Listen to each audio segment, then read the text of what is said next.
Hello everyone, and welcome to English with Confidence. I'm your host, Ruby. Today, we're diving into an episode called Our Shopping Day in English. But there's a twist. Our story starts on a rainy camping trip. Eric, remember how that downpour changed our plans? Absolutely, Ruby. We woke up to thunder, our tent leaking, and soggy clothes everywhere. Instead of hiking, we decided to turn it into a practical English learning adventure. Since the rain ruined our camping, why not go shopping for new clothes and learn some fashion and money vocabulary along the way? That's right. Sometimes unexpected weather can lead to unexpected learning moments. So, listeners, picture this. You're on vacation, it's pouring, and you need to buy dry, stylish clothes.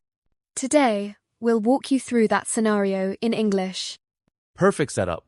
We'll focus on real-world phrases, fashion terminology, and even how to talk about budgets. So grab your umbrella, everyone, and let's head to the mall together virtually, of course. All right, Eric. As we step into the mall, what words would you use to describe the atmosphere on a rainy day? Well, Ruby, the entrance is bustling with people shaking off their umbrellas. The floor glistens with puddles, and there's a cozy aroma of fresh coffee from the cafe nearby. To describe this in English, I'd say, the mall is packed, lively, and offers a warm escape from the storm. Great imagery. Listeners, notice how Eric used sensory words glistens, aroma, packed. These are fantastic for building your descriptive vocabulary. Now, as we dry off, what's the first thing most shoppers look for after escaping the rain? Definitely a restroom or maybe the nearest clothing store for dry socks. In English, you might ask, where's the nearest clothing shop? Or do you sell umbrellas? Practical questions for any wet day. So, we're off to the clothing stores. Eric, let's talk about some key fashion vocabulary. What items would you look for if you need to replace soggy camping clothes? I'd start with essentials jeans, sweaters, raincoats, and maybe a pair of waterproof boots. In English, you can say, I'm looking for a warm sweater, or do you have waterproof shoes? Good point. And what about sizes and styles? Could you give a few phrases for our listeners? Of course. You might say, do you have this in a medium? Or is there another color available? Asking about fit and preference is key for a successful shopping trip. Moving on, let's imagine we're in the fitting room. Eric, what kind of English phrases come up here? You'll often hear, may I try this on? Or, where are the fitting rooms? Once inside, you might ask a friend, how does this look on me? And giving feedback is crucial. Listeners, you could say, that jacket really suits you, or those jeans are a perfect fit. It's all about building confidence and using positive language.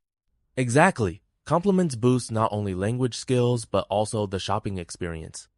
And if something doesn't fit, you can politely say, it's a bit tight, or I think I need a larger size. Now, let's talk about money. Eric, what kind of vocabulary do we need when discussing prices or budgets while shopping? Key phrases include, how much does this cost? Or, is there a discount on this item? For budgeting, you might hear, I'm on a tight budget, or I'm looking for something affordable. Relevant statistics show that 65% of shoppers compare prices before buying. So, asking about sales or deals is very common. For instance, are there any promotions today? That's true. And if you're paying, you can ask, do you accept credit cards? Or can I pay in cash? These are practical, money-related phrases for any shopping scenario.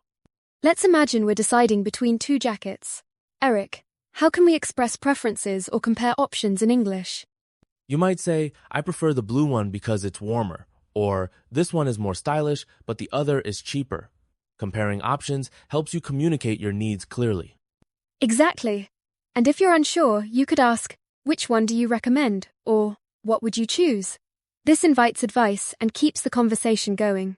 Plus, using expressions like on the other hand or however adds depth to your comparisons. For example, I like the color, but on the other hand, it's a bit expensive. All right, Eric, we've made our choices. Now it's time to check out. What English phrases are useful at the register? You'll often hear, can I pay by card?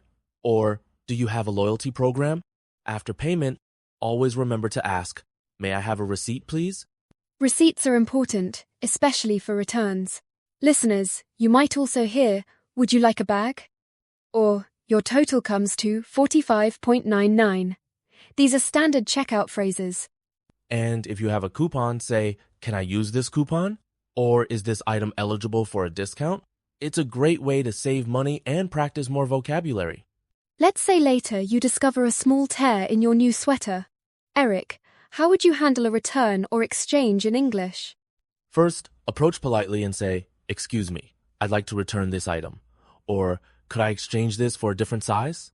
Politeness is key when resolving issues. If asked for a reason, you might say, "It doesn't fit," or "There's a defect." Stores often require a receipt, so keep yours handy.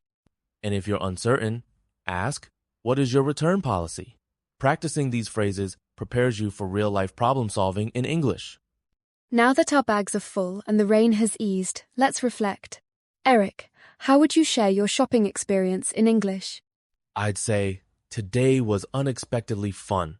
I found some great deals and learned new words. Expressing feelings is as important as describing event shopping cheered me up after the rainy morning." That emotional connection helps language stick. Listeners, try using phrases like, "I was pleasantly surprised," or "Shopping helped me forget the bad weather." Absolutely. Sharing opinions and emotions makes your English sound natural and relatable. It turns a simple shopping trip into a memorable story. As we wrap up, Eric, what are the key phrases and strategies our listeners can use on their next shopping trip? Remember to greet politely, ask clear questions about products, compare options, discuss prices, and express preferences. Use descriptive words and practice handling returns. Real-life scenarios are the best language teachers. Great advice!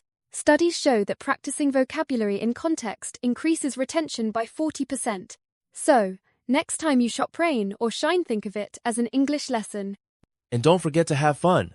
Language learning is about connecting with people and enjoying new experiences. Until next time, keep growing your confidence in English.